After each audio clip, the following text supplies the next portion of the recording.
একটি ছোট্ট গ্রাম, নাম তার শ্মশানপুর। গ্রামটি এক প্রান্তে আছে একটি পুরনো চায়ের দোকান। দিনে কেউ আসে না, কিন্তু রাত্রে হঠাৎ দোকানে আলো জ্বলে উঠত। দোকানের সামনে সাইনবোর্ডে লেখা, হরিদা চা ঘর। সুরেশ, দেখেছিস রাত 12টার পরে ওই দোকানে আলো জ্বলে থাকে?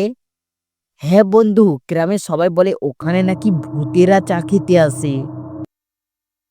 সুরেশ হাসে। ভূতেরা চা খাবে? উফ, এসব পুরনো গল্প বন্ধু। চল আজ রাতে রেখে আসি। রাত্রে দোকানের দিকে যাত্রা। বাতাসের শব্দ, জোনাকির আলো, ঝিঝি পোকার ডাক। নরেশ, চুপচাপ ভাই, ভয় লাগছে। চিন্তা করিস না, আমি আছি। থাম, হাতে টর্চটি জ্বালাই।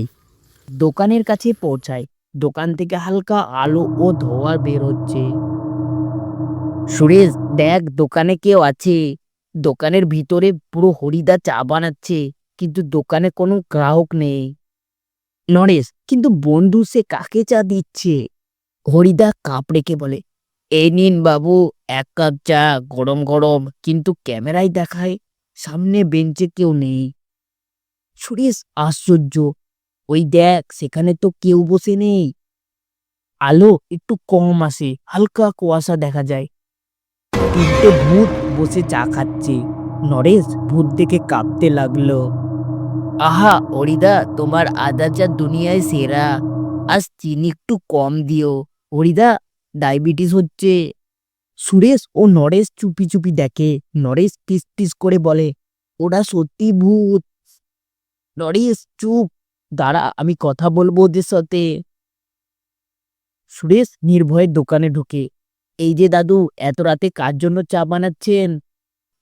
হরিদা মৃদু গলায় হাসি, হা হা হা, ওরা আমার পুরনো বন্ধুরা। এই গ্রামেই থাকতো অনেক বছর আগে। ওরা মারা যায়। ভয় পেও না বাছা, আমরা কাউকে ক্ষতি করি না। শুধু মাঝে মাঝে পুরনো বন্ধুর সঙ্গে আড্ডা দিতে আসি। হা হা হা হা। নরেশ মৃদু গলায় বলে, তাহলে আপনি ভূতেদের চা দেন? হরিদা, হ্যাঁ, ওরা একসময় মানুষ ছিল। আমি কথা দিয়েছিলাম যতদিন আমি বেঁচে থাকবো প্রতি পূর্ণিমার রাতে ওদের চা খাওয়াবো। অনেক বছর আগে গ্রামের বড় অগ্নিকাণ্ডে 3 বন্ধু প্রাণ হারায়। আমিও তখন ওদের বাঁচাতে গিয়েছিলাম, কিন্তু আমি ব্যর্থ হয়েছি। তারপর থেকে প্রতি পূর্ণিমার রাতে ওরা আসে আমার চার দোকানে চা খেতে। এই যে বাচ্চারা, শুধু আমরা বন্ধুর চা খেতে আসি, কারো ক্ষতি করতে না। নরেশ, তোমরা একদম দুষ্টু না, সবাই তো অকারণে ভয় পায়। হা হা হা, আমরা ভয় দেখানোর সময় পার করে ফেলেছি। এখন শুধু স্মৃতির স্বাদ নিচ্ছি। ভোরের আলো, সূর্য উঠেছে। ভূতেরা ধীরে ধীরে অদৃশ্য হয়ে যাচ্ছে। আবার দেখা হবে পরের পূর্ণিমায় হরিদা। বন্ধুরা, যতদিন এই চুলা জ্বলে ততদিন তোমাদের চা থাকবে। ভূতেরা আস্তে আস্তে মিলিয়ে যায়। দোকানে শান্ত পরিবেশ। সুরেশের চোখ ভিজে।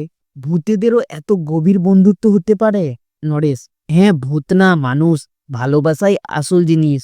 দোকানের সামনে সাইনবোর্ডে লেখা দেখা যায়, ভালোবাসা চিরকাল টিকে থাকে। কেউ কেউ চলে গেলেও তাদের ভালোবাসা কখনো মরে না। সেই ভালোবাসাও এক রাতের ভূতের চা দোকানকেও জীবন্ত রাখে। বন্ধুরা, এরকম মজার মজার কার্টুন ভিডিও পেতে হলে আমাদের চ্যানেলটিকে সাবস্ক্রাইব করে রাখুন।